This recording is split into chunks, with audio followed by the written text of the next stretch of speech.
Voilà, nous sommes ensemble jusqu'à 22h comme tous les soirs pour le 2022.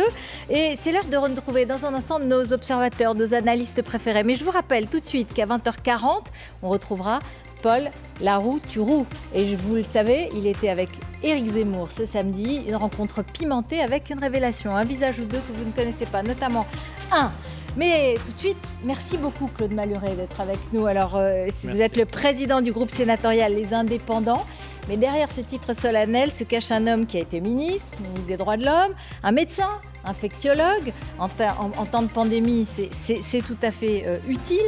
Qui est allé comme président du MSF en Afghanistan. Et un avocat dont les saillies font les délices des amateurs. C'est simple, vos discours au Sénat font des milliers, des dizaines de milliers de vues sur YouTube. Donc je vous préviens, on va parler de tout à chaque fois. Et j'attends avec plaisir ce moment. Barbara Lefebvre, vous êtes enseignante et essayiste, habituée des plateaux et qui a son regard sur la société très, très perçant. Merci Raphaël Antoven. Alors vous m'avez dit, je vous présente le prof de philo et écrivain. Mais oui. Mais c'est tout. Mais c'est pas mal, non? Oui, c'est pas mal. Oui, c'est pas mal. Voilà. Oui, c'est pas mal. Alors, c'est vrai que je me disais, on va parler d'abord de ces guerres humanitaires. Ce soir, on se dit, on était avec le contre-amiral Fayard qui nous racontait l'émotion, les déchirements, les difficultés sécuritaires de cette opération, de ce pont aérien. Et en même temps, on sait que c'est peut-être la dernière fois, Claude Malhuret. Je ne suis pas sûr qu'il faille parler de guerre humanitaire. Ce n'est pas la dernière fois qu'il y a une guerre, ce n'est pas la dernière fois qu'il y a un conflit.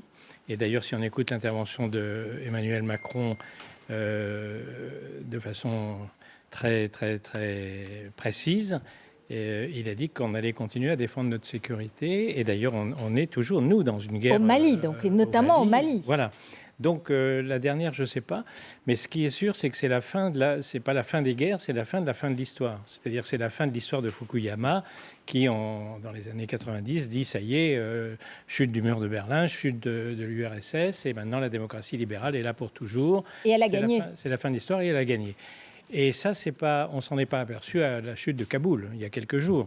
On s'en est aperçu au début des années 2000, après l'intervention en Irak, après un certain nombre d'interventions. Ça fait longtemps maintenant qu'on sait que ces guerres, je ne dirais pas humanitaires, parce qu'on n'est pas allé à Kaboul, on n'est pas allé en Afghanistan pour de l'humanitaire, on est allé pour chasser Daesh. Et ou plutôt Al-Qaïda, pardon, et pour essayer de trouver Ben Laden. Donc ce n'était pas une guerre humanitaire. Aujourd'hui, bien entendu, la situation est complètement différente. Le moment américain, qui était décrit par le moment occidental, a duré 10 ans. Il s'est effondré en partie au 11 septembre 2001. Et depuis, voilà. Donc on le sait depuis longtemps. C'est Obama lui-même qui avait décidé la fin de la guerre en Afghanistan. Ça fait déjà 10 ans. La seule chose qu'on n'avait pas prévue, en définitive, c'est que ça se termine dans cette débandade-là. Mais la fin de ces guerres, je dirais, d'impérialisme démocratique ou d'extension de la démocratie, on sait qu'on a fait cette erreur.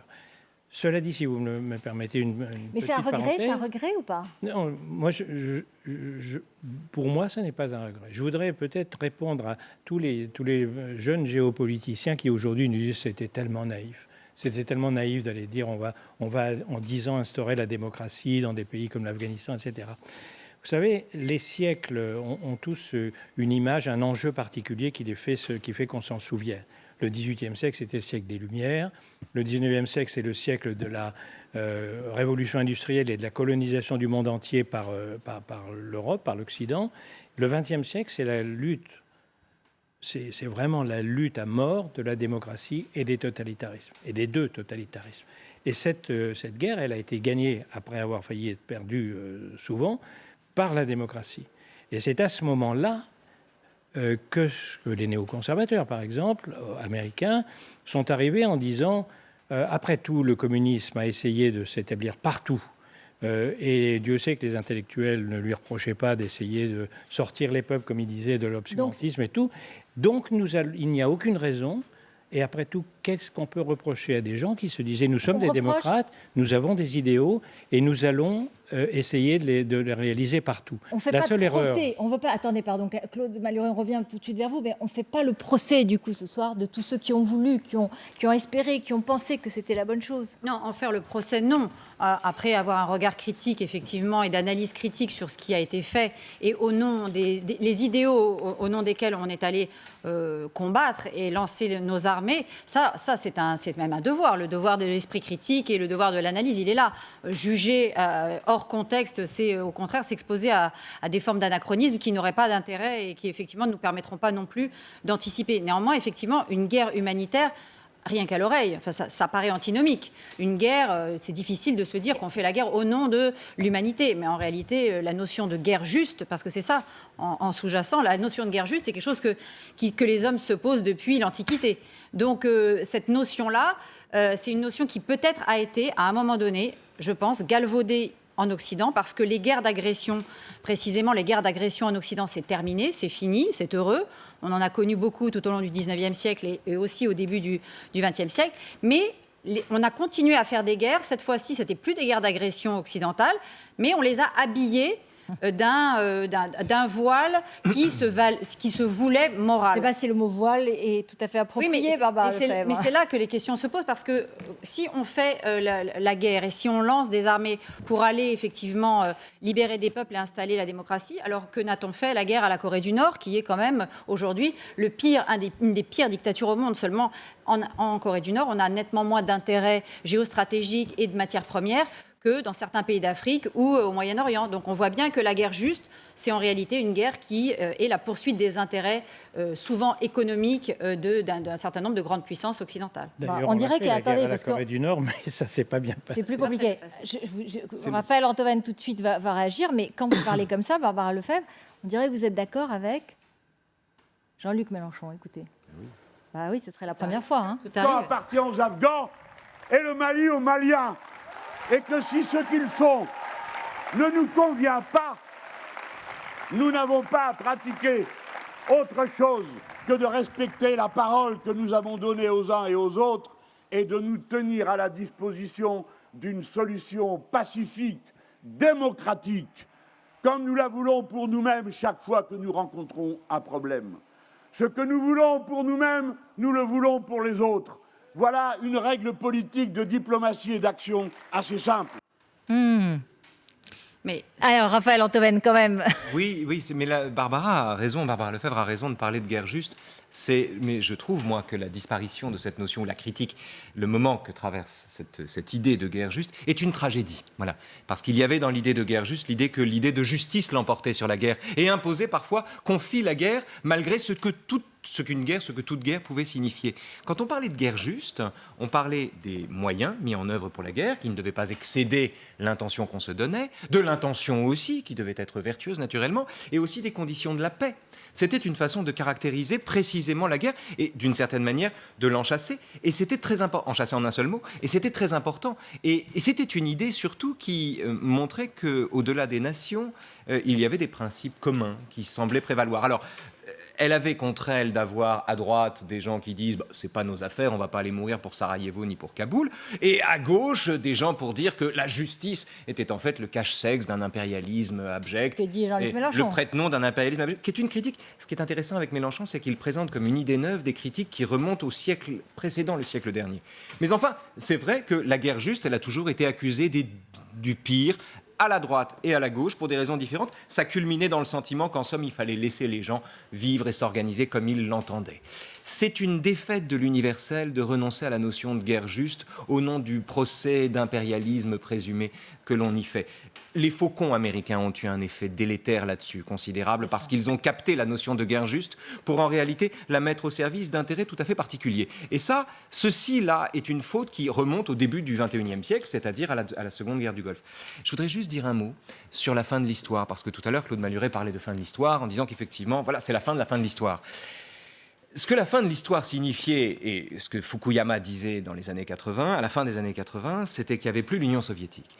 S'il n'y a plus l'Union soviétique, vous vous retrouvez avec l'Occident, légataire, mandataire universel de la liberté, sans adversité, pour souder les volontés, et donc la liberté se retourne contre elle-même, menace toujours de se retourner contre elle-même. Et la façon qu'a l'Occident aujourd'hui de se retourner contre lui-même, c'est en s'imposant une pénitence excessive, ou c'est par exemple en ménageant les conditions de sa propre critique dans des opérations aventureuses comme en Afghanistan. Voilà. Je vous avais dit une petite phrase quand vous avez écouté Jean-Luc Mélenchon. Oui, je trouve ça assez intéressant. Le Mali aux Maliens, l'Afghanistan aux Afghans. Il lui manque plus que de dire la France aux Français, mais il devait l'avoir sur le bout de la langue. Il ne l'a pas dit, ça paraît un peu marrant. On peut quand même souhaiter que le Mali soit un pays c'est un pays souverain. Et la société civile malienne espère, comme bien d'autres sociétés civiles d'ailleurs en Afrique, d'avoir la possibilité d'exprimer enfin des choix véritablement démocratiques. Or, on voit bien au Mali qu'effectivement, la France est dans une situation très difficile, avec des objectifs stratégiques qui sont de plus en plus indéchiffrables, avec une société civile qui est prise en tenaille entre une armée, des islamistes qui quand même deviennent puissants, reprennent du pouvoir, reprennent de la puissance. De la classe politique malienne. Voyez-vous dans ce constat des raisons de partir ? Tout à fait. Je vois des questions de partir parce que, justement, précisément aussi, l'opinion publique malienne, par commodité, par facilité peut-être, se retourne aussi contre la présence française et considère que la présence française n'arrange pas leurs affaires. Et je pense qu'effectivement, le retrait annoncé par Emmanuel Macron est une bonne chose et qu'il y a une nécessité aujourd'hui pour les Maliens de retrouver aussi cette part de souveraineté. Et c'est d'ailleurs ce qu'ils demandent. Donc, effectivement, aujourd'hui, on parle de ne plus aller au secours, entre guillemets, des opprimés, de ceux qui sont victimes d'un totalitarisme qu'on aimerait absolument défaire. Mais ardemment regretter l'époque où on faisait aux États-Unis le procès d'être les gendarmes du monde. Oui, mais pourquoi ? Entre autres parce que, y compris en France et dans beaucoup d'autres pays, il y a le sentiment que ça suscite après des vagues de migration. Et ces migrations, finalement, elles nous touchent et elles nous reviennent en boomerang. Et je voudrais qu'on écoute ce qu'a dit hier Emmanuel Macron à Alison Tassin à TF1 LCI. Et il dit « Non, ça ne va pas être la vague migratoire, mais non !» Je ne pense pas que la situation que nous allons vivre soit comparable à 2015. Parce que l'Afghanistan n'est pas la Syrie et parce qu'il y a déjà eu de très forts mouvements. Ce qui est sûr, c'est qu'il y aura plus de monde qui essaiera de venir en Europe et donc ça créera une pression sur nos capacités à accueillir. Donc je veux dire les choses en réalité telles qu'elles sont en train de se passer parce qu'on commence à voir augmenter ces arrivées, un peu. Je l'ai dit de manière honnête et transparente, mais je pense qu'il ne faut pas susciter des peurs inconsidérées. Et du coup, immédiatement, riposte par Twitter de Marine Le Pen. Le lien entre immigration et terrorisme n'est pas anecdotique. La route migratoire qui s'ouvre doit être empêchée. Les cités d'accueil ouvertes dans les pays frontaliers de l'Afghanistan, il en va de la sécurité de la France et de l'Europe. Claude Malhuret. Je suis assez d'accord avec Macron quand il dit que le pire n'est pas certain. Vous savez, vous allez me dire, un taliban modéré, c'est un taliban qui a épuisé ses munitions. Et donc, ça va être épouvantable, quoi qu'on dise aujourd'hui. Je pense qu'en partie, les talibans, justement, ont épuisé leurs munitions. Ils sont au pouvoir, mais dans des circonstances extrêmement difficiles. Ils ont Daesh qui va d'emblée commencer une guerre contre eux, qu'il a d'ailleurs déjà commencé. Il faut qu'ils sécurisent leur pays, il faut qu'ils le gèrent avec une grande partie de l'intelligentsia, ou en tout cas des gens qui savent gérer un pays, qui sont déjà partis dans les avions américains.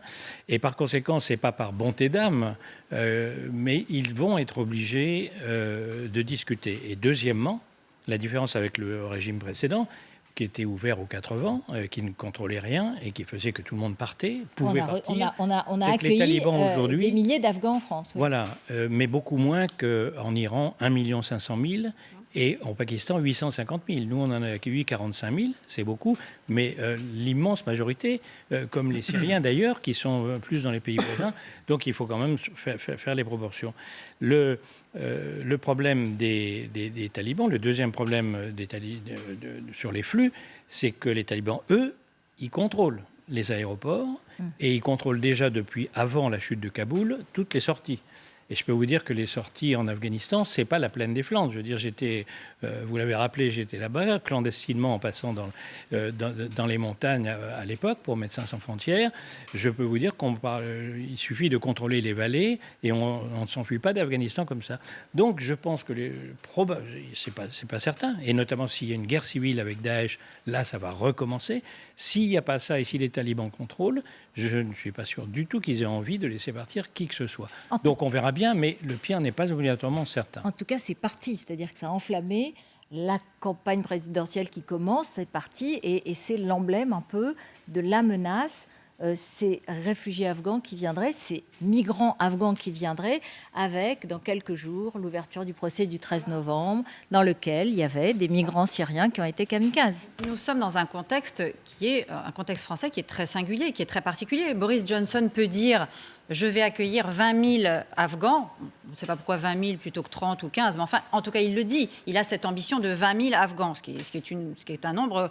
Mais en France, un président de la République ne peut pas venir au journal de 20h de TF1 et dire « je vais accueillir 20 000, 30 000, 40 Afghans » parce que, effectivement, la France sort d'une période de terrorisme islamiste extrêmement violent. Et effectivement, peut-être que la crise du Covid a tendance à nous avoir enfermés pendant 18 mois dans une espèce de tunnel d'amnésie. Enfin, ce qu'on a connu en 2015 et dans les années qui ont précédé et ce qu'on a connu aussi après, parce que ce soit les fameux terroristes low cost qui se mettent à égorger en pleine rue ou dans des églises, enfin, on a quand même eu une suite aussi d'attentats. On est traumatisé en quelque sorte. Oui, qui étaient commis la plupart du temps, quoi qu'il soit dit par M. Macron, par des gens qui venaient, qui étaient des immigrés. La plupart, c'était des Tunisiens, c'était des Français aussi, des Français nés en France. Oui, mais comme l'a dit Emmanuel Macron, issus de l'immigration, ce qui ne signifie pas que l'immigration et le terrorisme sont liés, mais encore une fois, il l'a dit lui-même d'ailleurs, le président de la République, il a dit d'un côté ça n'a pas de lien, mais en même temps parfois ça en a.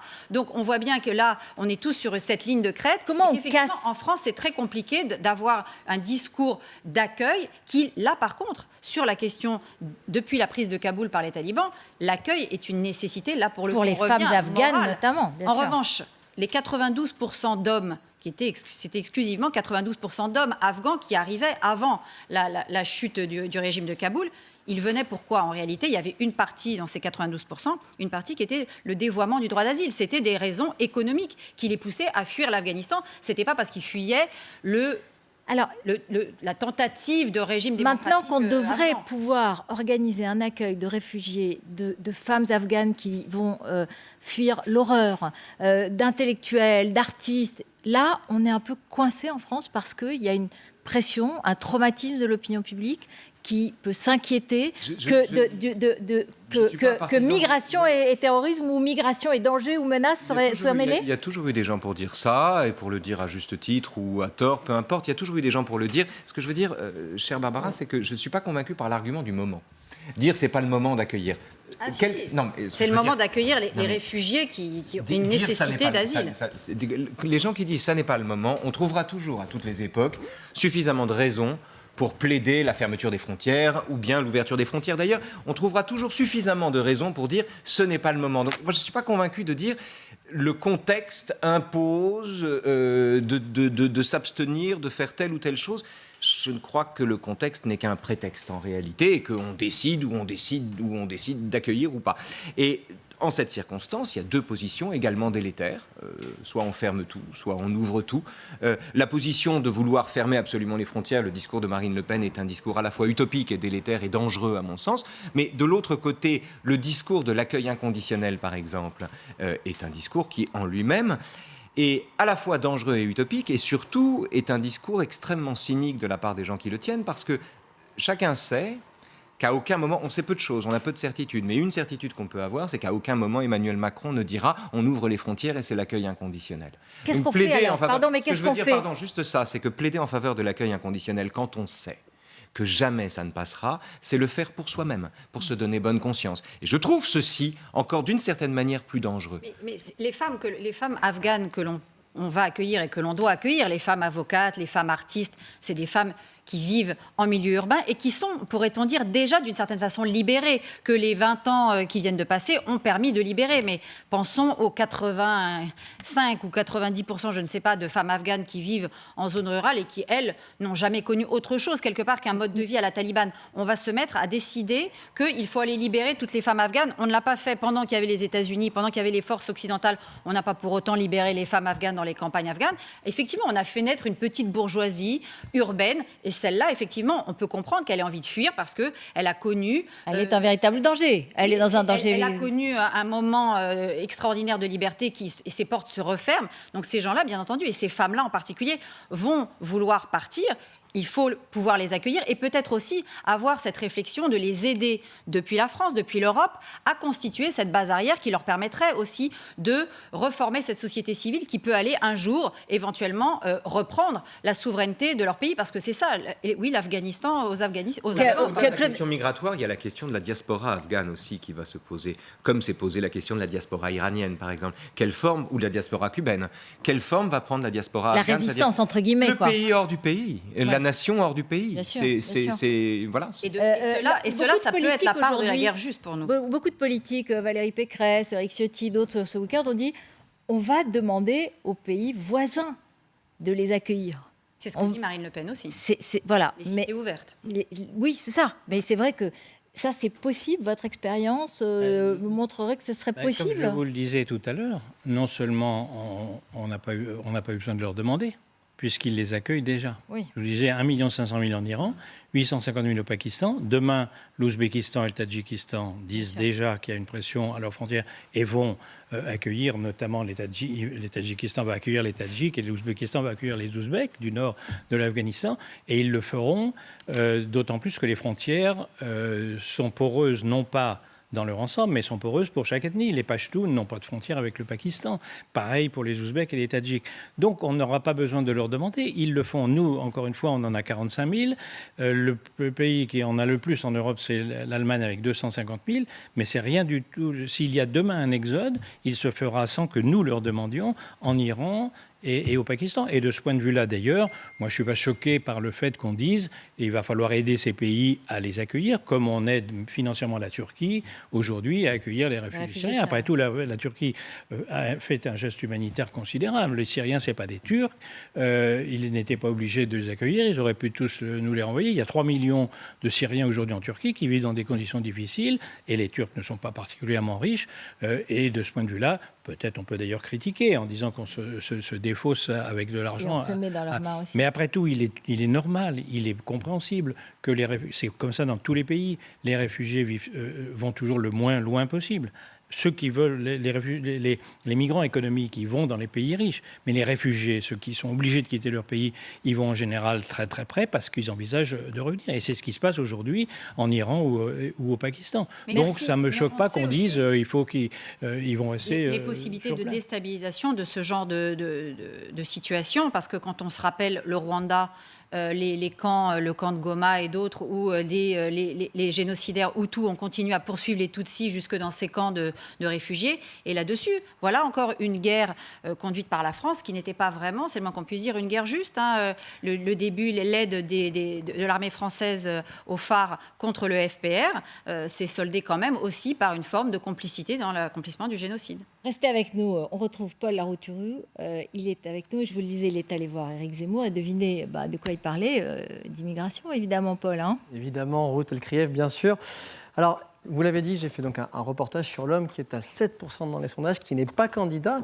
Tout à 7%, cet homme évidemment c'est Éric Zemmour. On l'a retrouvé, on le voit ici, on l'a retrouvé samedi dans le Vaucluse pour l'université d'un micro-parti. Ce micro-parti se nomme donc, je vous le disais tout à l'heure, Objectif France, et son patron, un entrepreneur libéral qui a supporté François Fillon, qui a été partisan de François Fillon, se nomme Rafik Smati, c'est donc un ami d'Éric Zemmour. Nous avons retrouvé Éric Zemmour avec Alistair Bouis à Mirabeau, au nord d'Aix-en-Provence. Monsieur Zemmour. Bonjour. Bonjour. Vous êtes candidat à l'élection présidentielle ou pas? Oh, vous attaquez fort, vous, moi. Oui, non. Ah, c'est pas à vous que je vais le dire. Vous direz quand? On verra bien. Attention. Vous savez, l'envie. Donnez-moi l'envie d'avoir envie. Pour un petit redressement de la France. Et c'est effectivement une des raisons de mon engagement, et je reviendrai dessus un peu plus tard. Je vous invite à applaudir Éric Zemmour.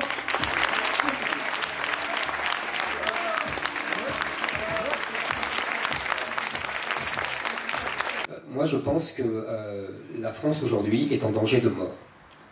C'est-à-dire que le grand remplacement n'est pas un mythe. Il n'y a pas de guerre officielle, mais qu'en vérité, il y a une guerre de civilisation sur notre sol.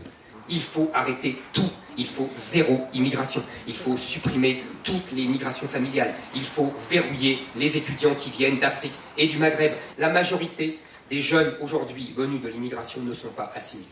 Il n'y a pas de projet plus exaltant pour moi que celui de dire qu'il faut que la France reste la France. Est-ce que nos enfants vivront encore dans cette civilisation française? La réponse est non si on continue et si Macron est réélu. La première fois à ma connaissance que vous dites si Emmanuel Macron est réélu, ce sera, je vous cite, une catastrophe. Est-ce que vous essayez d'instaurer une forme de duel entre vous deux dès aujourd'hui?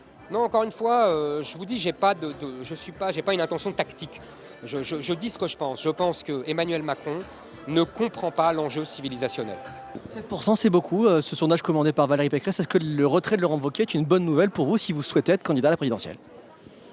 Je ne sais pas si c'est bien, si c'est pas bien. Laurent Wauquiez, je le connais bien. Je me souviens qu'il m'a accueilli il y a 3 ans, quand il était président du LR, chez lui pour présenter mon livre et qu'il a dit vous êtes ici chez vous. Moi, j'ai pas oublié, je le suis reconnaissant de ça.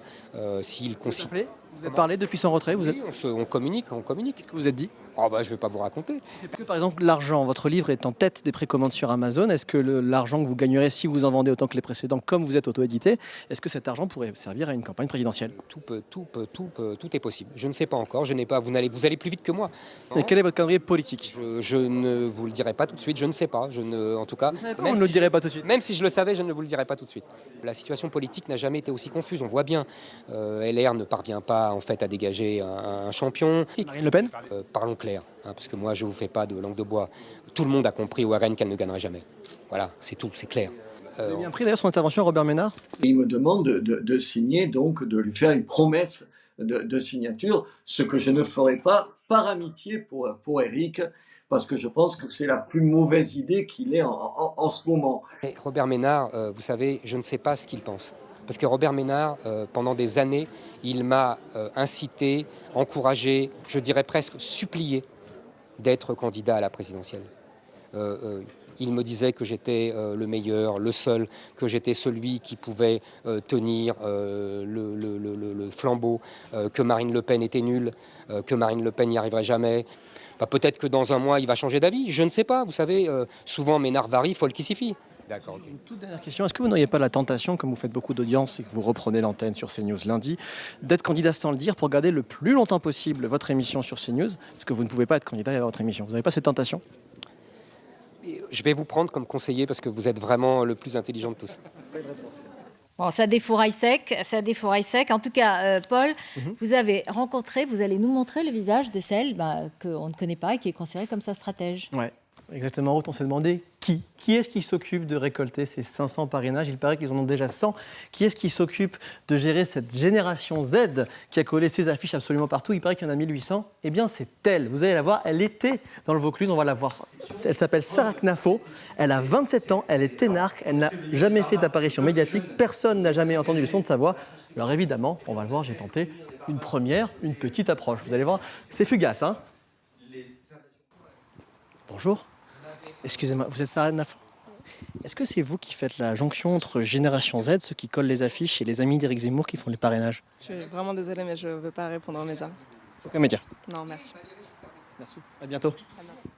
On se reverra. On ne sait pas encore si Éric Zemmour est candidat, mais Jean-Luc Mélenchon le prend déjà pour cible. Il débat avec lui, mais par meeting interposé. Quand Jean-Luc Mélenchon parle de créolisation de la société... La créolisation. Il paraît que M. Zemmour est contre. Il prend un mot qui fait plaisir, on pense aux jolies martiniquaises et aux punch. Mais en vérité, c'est pas ça qui nous guette. Ce qui nous guette, c'est les voiles et les kebabs halal. Et pourtant, n'est-il pas lui-même, du fait de ses origines, le résultat d'une créolisation à la française? Si je m'appelle Zemmour, Zemmour en berbère, ça veut dire Olivier. On ne peut pas dire que j'ai un nom nordique. On ne peut pas dire que j'ai une tête nordique. Ah, vous ne le savez pas, je vous l'apprends. Mais oui, Zemmour, ça veut dire olive en arabe. Zeytoun.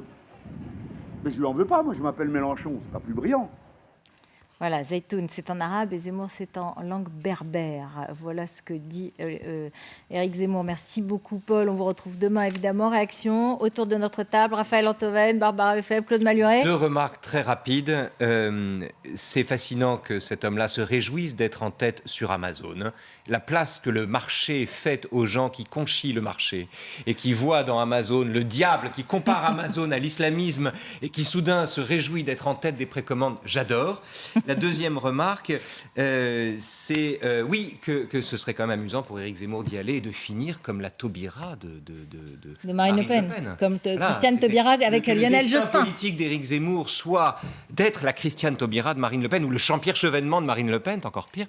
Je trouverais ça sympathique. Les deux étaient candidats à côté de Lionel Jospin. Voilà, Lionel Jospin avait perdu. Le procès d'avoir. Barbara Lefebvre. Je ne sais pas si Christiane Taubira a l'ambition de sauver la France et de rétablir la civilisation, mais en plus, lui, il a quand même une urgence qui est quand même la civilisation française. Donc, effectivement, on se dit que c'est quand même étonnant, d'autant plus qu'il veut unir la droite avec ce qu'on a entendu sur les LR, sur le RN, les attaques ad nominem sur M. Ménard.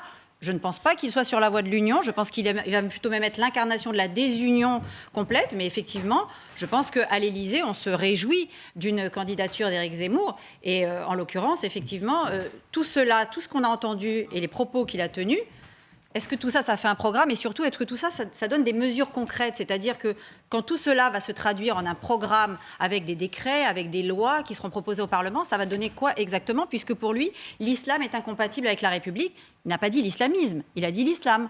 Donc tout cela devra se traduire par un programme. Et je ne vois pas bien comment tout cela peut être défendu et encore moins réunir la droite. Claude Malhuret. Moi, quand j'ai entendu ça, je me suis dit, il ne manquait plus que lui. Quand on voit le nombre de candidats, à l'extrême droite plusieurs, à LR un qui arrive tous les jours, à gauche entre les écolos, le PS, etc. On n'arrive plus à les compter et aujourd'hui il y en a un de plus. Il y a plus de candidats que d'opinions. Voilà, et donc je me dis, cette présidentielle, il ne faudrait pas que ça finisse par ressembler plus à une course de chevaux qu'à une présidentielle. J'espère que ça va se décanter. Surtout si ce sont des petits chevaux. La course des petits chevaux. Vous allez en parler, Éric Brunet, bonsoir. Bonsoir, Ruth. Alors, vous avez Brunet et compagnie jusqu'à minuit. Dans un instant, vous allez parler de politique, je suis sûre. On va parler de Zemmour, on va parler de la fin de la maladie. Certains médecins, très discrètement, pas en direct sur les plateaux, évoquent la fin de la crise sanitaire. Est-ce que c'est bien sérieux? On en parlera dans un instant. Et puis on va parler du 30 km/h. Parce que Paris roule à 30 km/h depuis aujourd'hui. Mais attention, est-ce que c'est une pathologie qui va s'emparer de la France entière? C'est pas impossible. Parce que des petites villes comme Niort s'y sont mises, des villes comme Rennes, comme Nantes, comme Grenoble. Et il y a même une ville de droite, Nice, qui va se mettre aux 30 km/h dans 3 ans, mesdames, messieurs. Voilà, c'est une vraie question. Devinez, vous savez, on va en parler des 30 km/h avec les écologistes qui font leur primaire et leur débat des primaires chez nous sur LCI le 8 septembre prochain. Ce sera une des questions qu'on leur posera. On se retrouvera, mais d'ici là, rendez-vous dès demain pour le 2e épisode de cette campagne présidentielle. Merci beaucoup à tous les 3. Je vous retrouve la semaine prochaine, bien sûr. À lundi. Si.